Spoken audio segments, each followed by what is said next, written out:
Assalamualaikum warahmatullahi wabarakatuh. Saya Rizka Tuljana dengan NIM 21060311005 dari kelas Kimia A. Di sini saya akan menjelaskan tentang hasil resumen dari 4 video. Mata kuliah Kimia Dasar.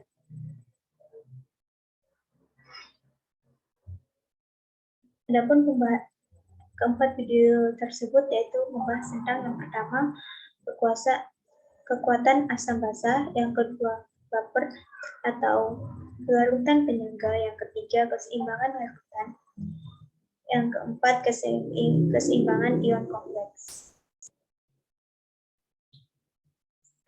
Kekuatan asam basa. Pada kekuatan asam basa, yang pertama yaitu menjelaskan tentang senyawa ion logam yang terhidrasi.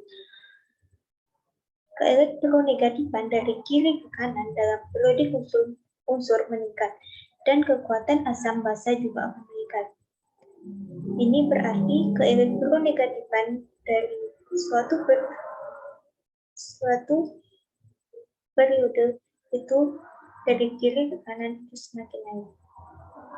Dan ini akan berbanding lurus dengan kekuatan asamnya. Adanya keelektronegatifan menyebabkan senyawa menjadi polar. Dan kekuatan ikatan dari atas ke bawah dalam suatu periodik atau dalam suatu golongan dari atas ke bawah dalam suatu golongan periodik unsur itu akan berkurang. Yang kedua, pokok pembahasan yang kedua di dalam kekuatan asam basa yaitu oksoaksis. Oksoaksis yaitu senyawa yang memiliki atom hidrogen, atom oksigen, dan satu unsur lain, di mana unsur lain berperan sebagai sentral atom pusat. Semua sisa atom oksoaksis akan berikatan dengan atom oksigen. Sifat dari oksoaksis adalah asamnya yang mengandung ikatan OH. Faktor yang mempengaruhi yaitu elektronegativitas dari atom non-logam pusat dan banyaknya atom O yang mengelilingi. Senyawa oksoaksis pada materi ini dibagi menjadi dua. Yang pertama, senyawa oksoaksis dengan jumlah atom O oksigen yang sama, dan yang kedua, senyawa oksoaksis yang dengan jumlah atom O yang berbeda.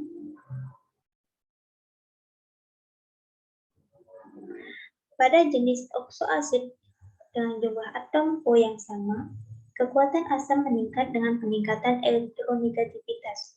Semakin meningkat elektronegativitasnya, maka polaritas OH-nya juga akan meningkat. Hal ini bisa menyebabkan mudahnya H+ terlepas, ion H+ terlepas. Contoh dari senyawa oksoaksis adalah hipohalous acid atau HOE atau atom halogen dari golongan 7A. Contohnya I, Br, Cl. Dari I ke Br ke Cl, elektronegativitasnya semakin meningkat. Peningkatan elektronegatifan memiliki efek penarikan terhadap awan elektron yang ada pada atom H. Kekuatan asam basa juga bisa dilihat dari nilai Ka suatu senyawa. Semakin besar nilai Ka, maka semakin besar pula kekuatan asamnya.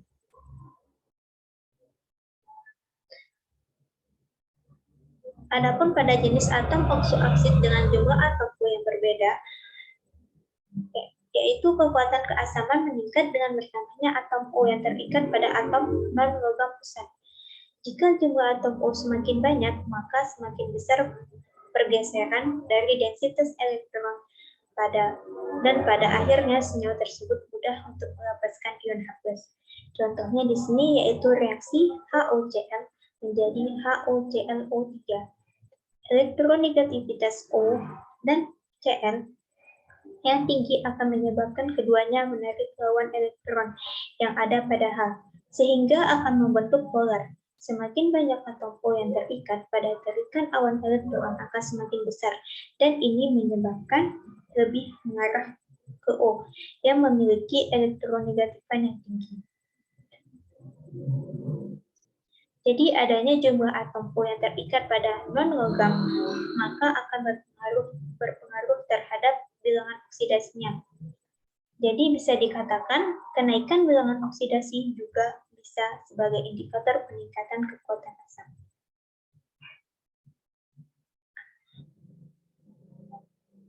Pada yang ketiga yaitu senyawa ion logam yang terhidrasi. Beberapa ion logam tertentu yang terlarut dalam air dapat memiliki sifat asam karena memiliki kemampuan mentransfer atau memberikan H+ kepada molekul air. Contohnya adalah metal nitrat atau MnO3 memiliki kemuatan yang tinggi. Dengan reaksi MnO3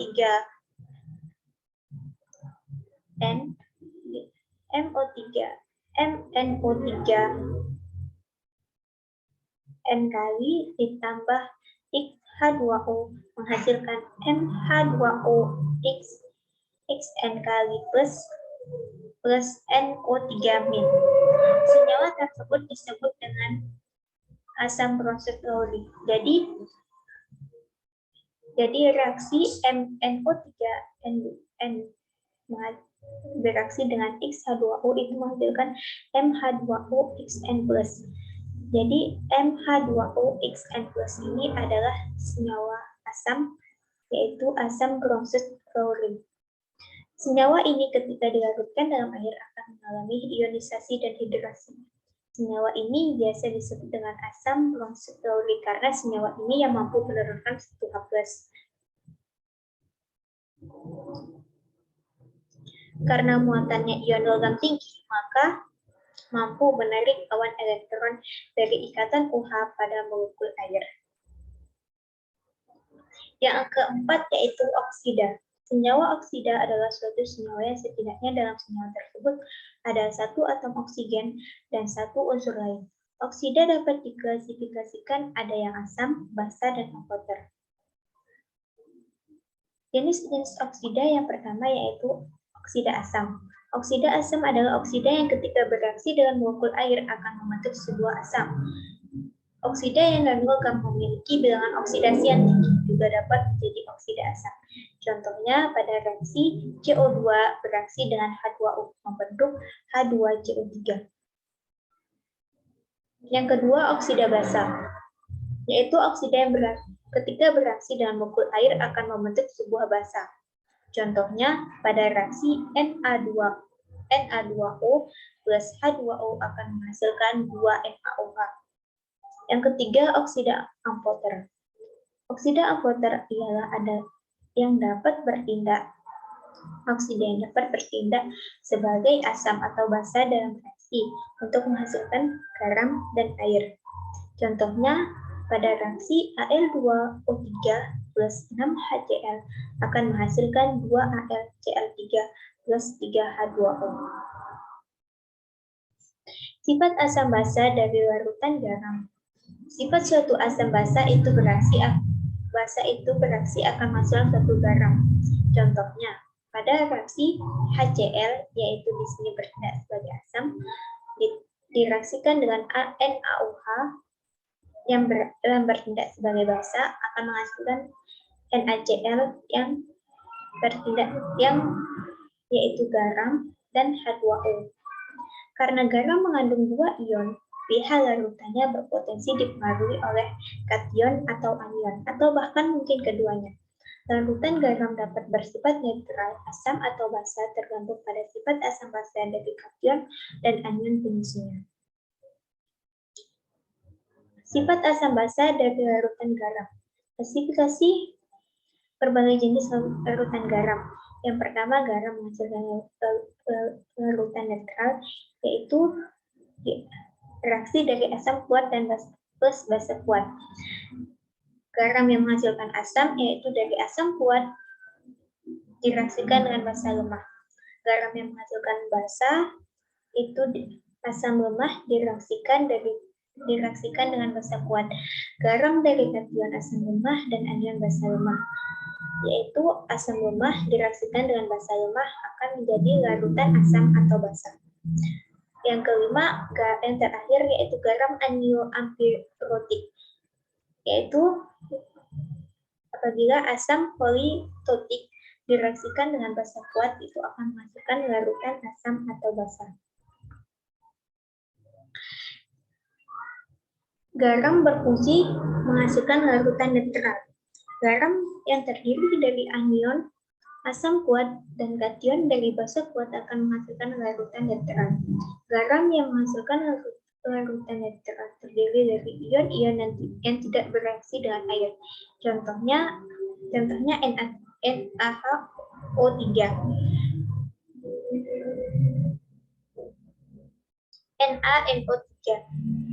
NaNO3 itu akan menghasilkan ion NaNO2 itu akan menghasilkan yaitu Na plus NO2 min. Basa adalah asam konjugasi dari basa kuat NaOH dan ion NO3 min adalah basa konjugasi dari asam kuat HNO3 min. Jadi maaf, sebelumnya ini contohnya salah, yaitu ini yang benar NaNO3 apabila ia terionisasi menjadi Na plus NO3 min. Garam yang menghasilkan larutan asam. Garam yang mengandung asam konjugasi dari basa lemah menghasilkan larutan asam. Garam yang menghasilkan larutan asam mengandung anion dan kation yang tidak reaktif melepaskan proton ke air. Contohnya NH4Cl.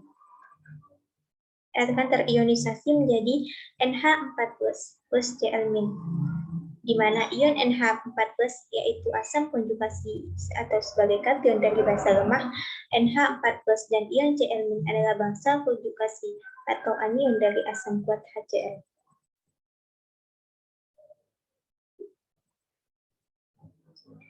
Garam menghasilkan larutan basa. Garam yang mengandung basa konjugasi dari asam lemah yang menghasilkan larutan basa dalam air.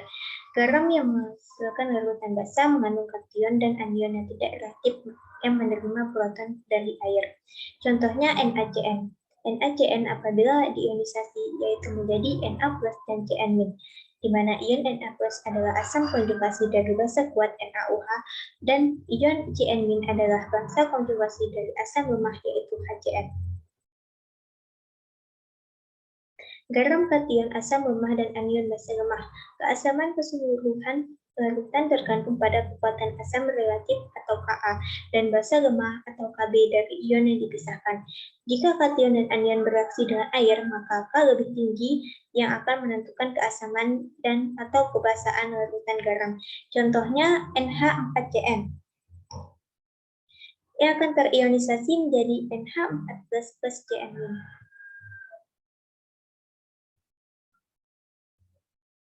Garam anion amfiprotik. Di sini kation berasal dari basa kuat dan anion berasal dari asam politotik.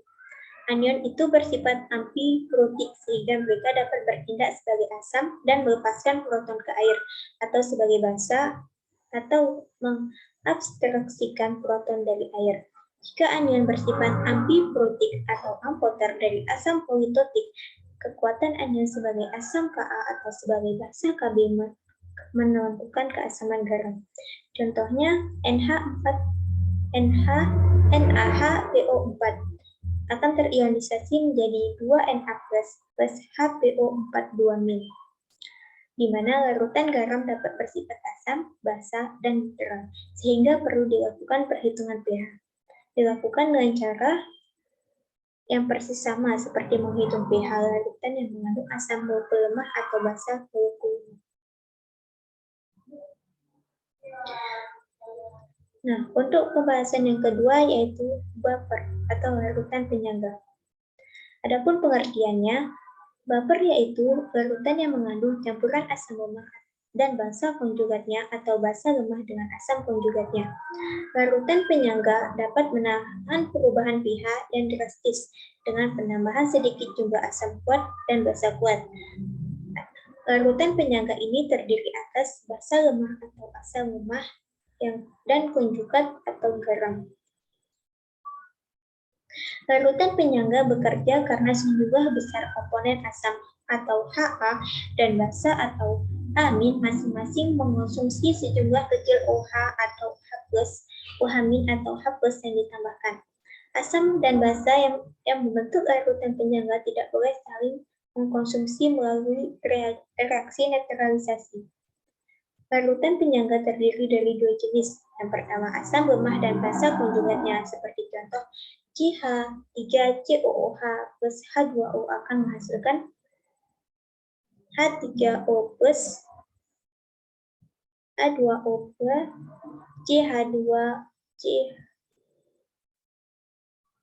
CH3COOH plus H2O menjadi H2O plus CH3COOH, di mana komposisi baper yaitu CH3COOH dan CH3COO-, yaitu dari CH3COONA.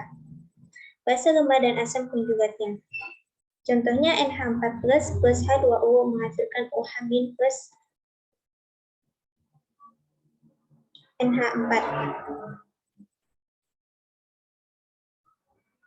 Maaf sebelumnya, untuk larutan penyangga terdiri dari dua jenis. Yang pertama asam lemah dan basa konjugatnya. Contohnya CH3COH plus H2O akan menghasilkan H3O plus CH3COO-. Komposisi bapernya yaitu CH3COH dan CH3COO-, yaitu dari CH3COONA. Yang kedua basa lemah dan asam konjugatnya. Contohnya NH4 plus H2O menghasilkan OH- plus NH4, di mana komposisi bapernya yaitu NH3 dan NH4 dari NH4Cl. Beberapa asam basa lemah dan garam seringkali digunakan untuk pengolahan larutan penyangga, seperti asam asetat CH3COOH dan natrium asetat CH3COONA, asam fosfat H2PO4 dan kalium fosfat KH2PO4, asam oksalat H2C2O4 dan dinatrium oksalat Na2C2O2, asam karbonat H2CO2 dan natrium karbonat NaHCO3, serta amonia NH3 dan amonium klorida NH4Cl.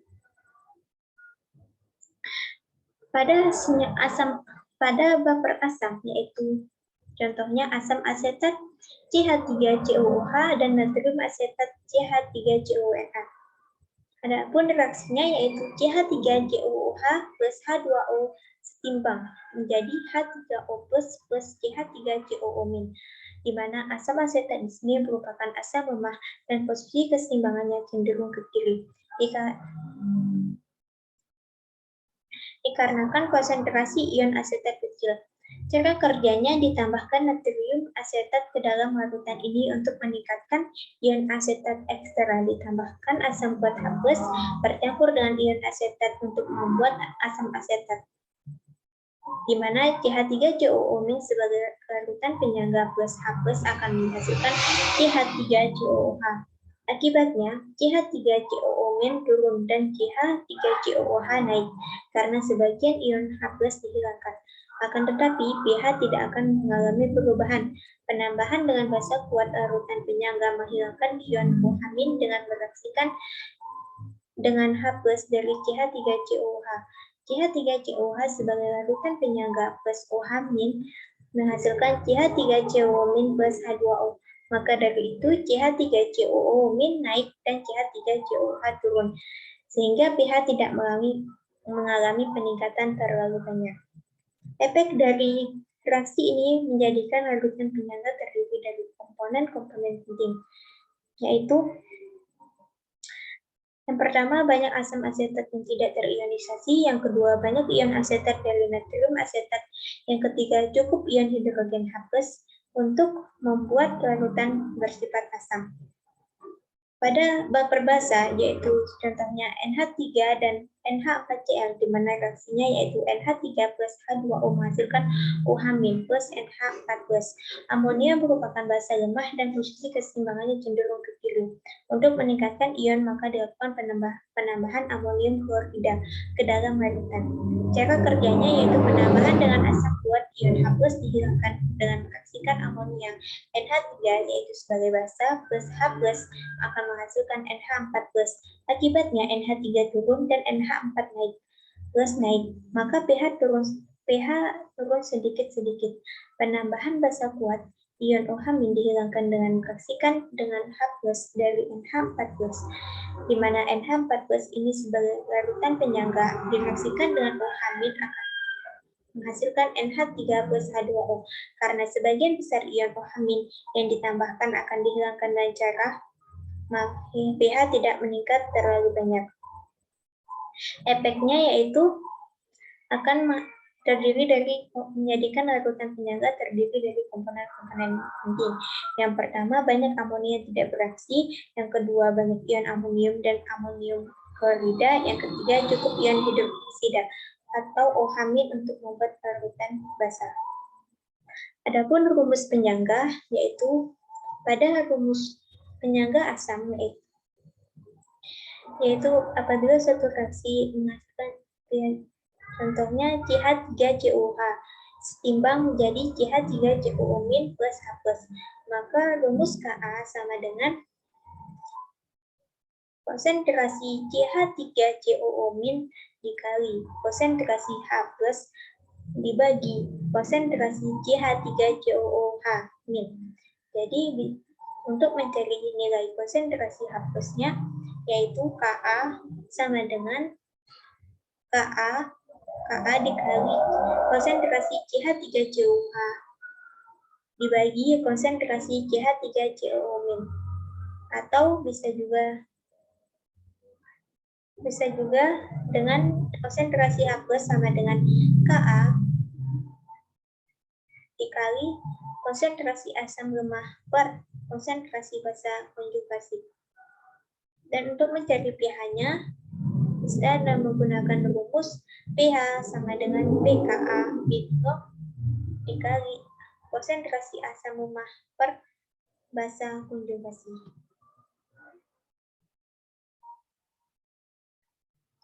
Begitupun juga dengan rumus larutan penyangga pada basa.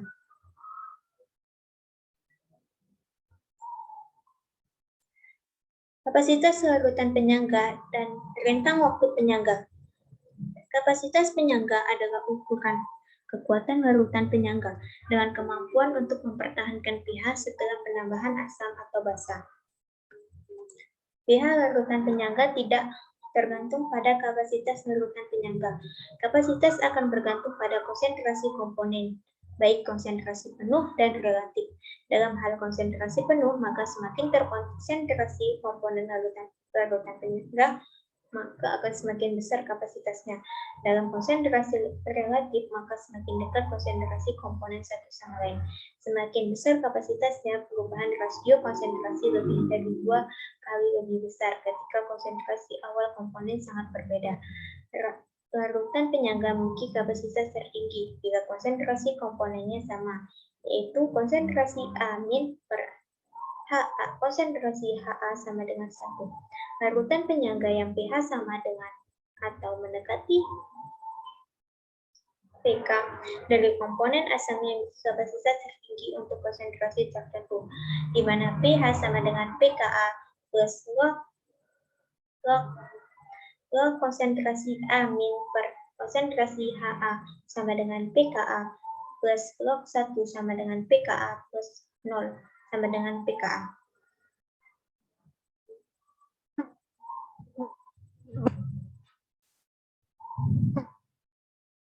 Kisaran larutan penyangga adalah rentang pH di mana larutan penyangga efektif. Hal ini juga terkait dengan konsentrasi komponen penyangga relatif. Semakin jauh rasio konsentrasi dari 1, larutan penyangga semakin kurang efektif, semakin rendah kapasitas larutan penyangga. Karena log 10 sama dengan plus 1 dan log 0,1 sama dengan min 1. Larutan penyangga memiliki kisaran yang dapat digunakan dalam kurang lebih 1 unit pH Ka dari komponen asam. Misalnya pH sama dengan pKa plus log 10/1 sama dengan pKa plus 1. pH sama dengan pKa plus log 1/10 sama dengan pKa min 1.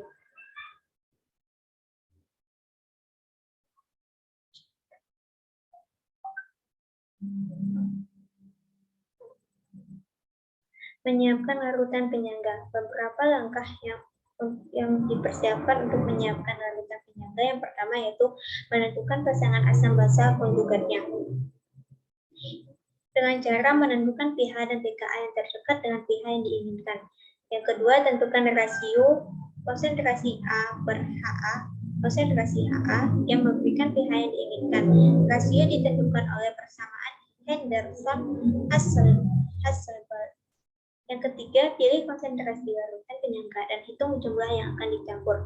Untuk sebagian besar aplikasi, konsentrasi dari 0,0 molar hingga 0,5 molar adalah sesuai. Yang keempat, campurkan jumlahnya dan sesuaikan pH larutan penyangga ke nilai yang diinginkan. Yang kelima, merancang sistem larutan penyangga dengan pH 4,0. Pokok pembahasan yang ketiga yaitu keseimbangan kelarutan. Keseimbangan pada senyawa ion. Senyawa ionik sedikit larut dalam pelarutnya atau memiliki solubilitas rendah pada reaksi pengendapan. Contohnya pembentukan batu ginjal, yaitu suatu penyakit karena di dalam darah banyak mengandung kalsium fosfat atau kalsium oksalat karena banyak sehingga terjadi pengendapan pada ginjal atau dinamakan dengan batu ginjal. Yang kedua, banyak zat dan terlarut yang memiliki batasan untuk berlarut daripada pelarut tertentu. Ketika senyawa ion larut dalam air, maka akan mengalami ionisasi. Ketika suatu ion dilarutkan dalam air, itu berlebih, maka kelarutannya akan jadi jenuh, sehingga terbentuk dua senyawa ketika sudah mencapai keseimbangan, yaitu bentuk solid compound dan dalam bentuk ion. Beberapa ion sifatnya sedikit larut dalam air, ISP, atau biasa disebut dengan tetapan kelarutan suatu zat dalam air. Suatu ionik dilarutkan di dalam ion, maka terbentuk ion-ion sebagai produk. Beberapa senyawa ion memiliki sifat yang mudah larut dalam air dan biasa dibilang tidak larut. Ketika senyawa tersebut telah mencapai keseimbangan, hanya ada senyawa ion yang terlarut dalam jumlah sangat sedikit. Ketika ion tersebut dilarutkan dalam air, maka akan menghasilkan ion-ion yang merupakan produk dari ionisasi. Produk dari ion mempresentasikan konsentrasi molar dan ion-ion yang terbentuk di mana konsentrasi tersebut dipengaruhi oleh koefisien struktur baterinya. Contohnya, pada reaksi PbF2 menghasilkan Pb2 plus 2F-. Ketika PbF2 dilarutkan dalam air, maka PbF akan mengalami ionisasi menjadi Pb2 plus 2F-, sehingga rumus Q-nya sama dengan Pb2 plus dikali 2F pangkat 2 per PbF2. Ketika dalam kondisi jenuh, maka rumusnya yaitu QSP sama dengan Pb2 plus konsentrasi Pb2 plus dikali konsentrasi F min pangkat 2 yaitu sama dengan KSP. KSP atau hasil saling kelarutan. KSP yaitu konsentrasi produk dalam keadaan jenuh, di mana konsentrasi ini dipengaruhi oleh koefisien struktur materinya. Umumnya KSP adalah konstantan keseimbangan larutan dari senyawa ion yang kelarutannya rendah. KSP dipengaruhi oleh temperatur dan tidak dipengaruhi oleh konsentrasi dari senyawa ion. Contoh KSP yaitu AgCl dikatakan tidak larut, akan tapi meskipun dikatakan tidak larut, sebenarnya AgCl ketika dilarutkan dalam air maka masih bisa larut, tetapi masih sangat sedikit.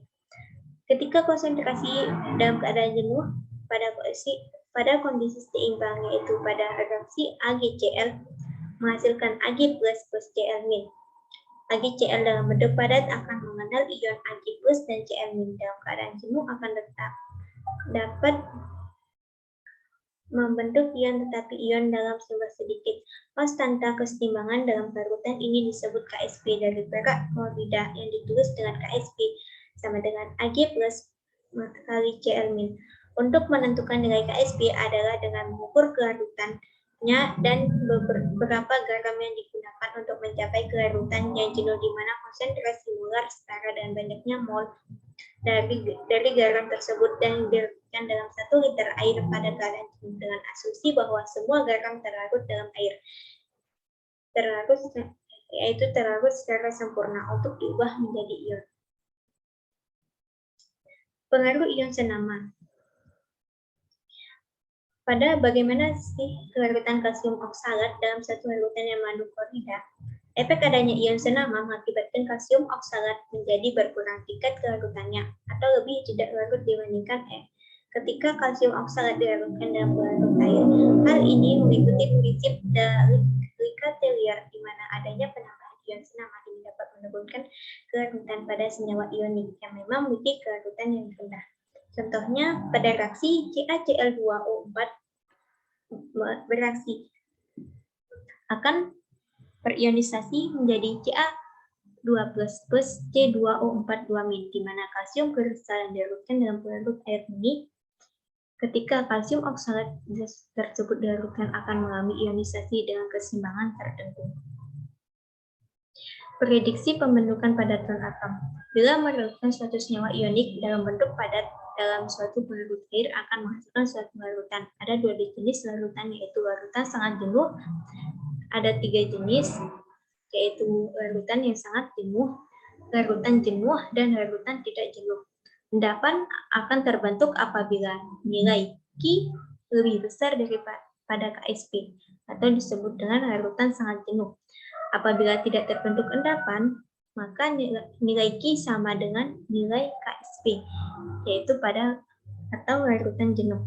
Atau nilai Ki lebih kecil dibandingkan dengan Ksp, atau larutan tidak jenuh. Contohnya, larutan yang dilarutkan dalam air.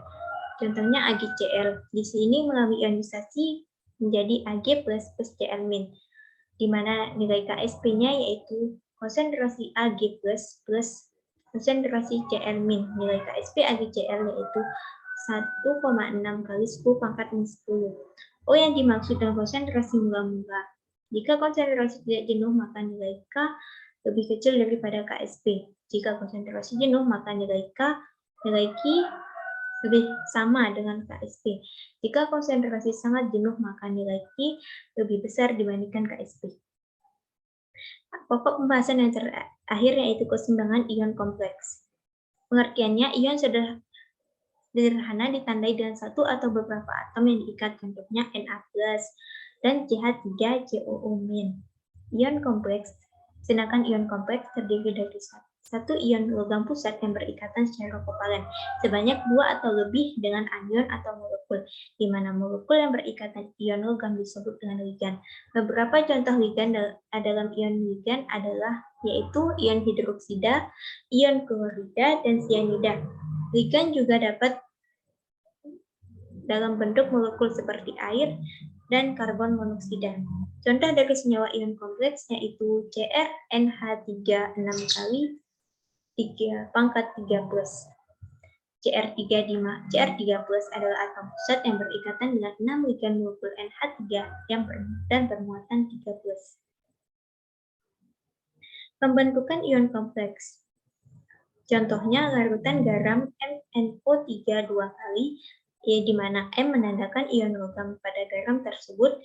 Garam NO3 2 kali dilarutkan dalam air akan terbentuk ion kompleks, di mana air berperan sebagai ligan yang akan mengelilingi ion metal yaitu M, di mana reaksinya yaitu MnO3 2 kali direaksikan dengan M2 plus akan plus NO3 min, di mana hasil reaksi keseluruhan ion kompleksnya yaitu MnO3 2 kali plus 4H2O akan menghasilkan MH2O4 2- ditambah 2NO2 plus 2NO2.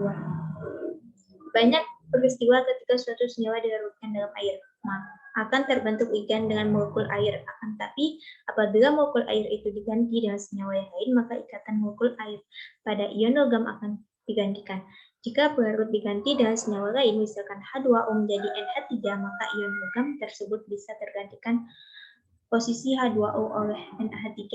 Reaksinya yaitu MH2O4 kali pangkat 2 plus 4NH3 menghasilkan FNH3 4 kali 2 plus 4H2O, di mana reaksi keseimbangannya yaitu di mana Kf sama dengan Kf per H2O pangkat 2 sama dengan konsentrasi MnH3 4 kali 2 plus per konsentrasi MH2O4 4 kali 2 plus dikali NH3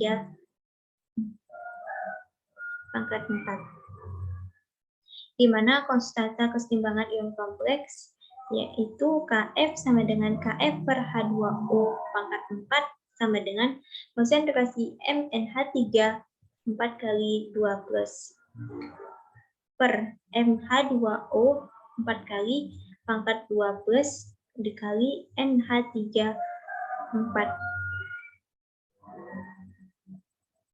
pangkat 4.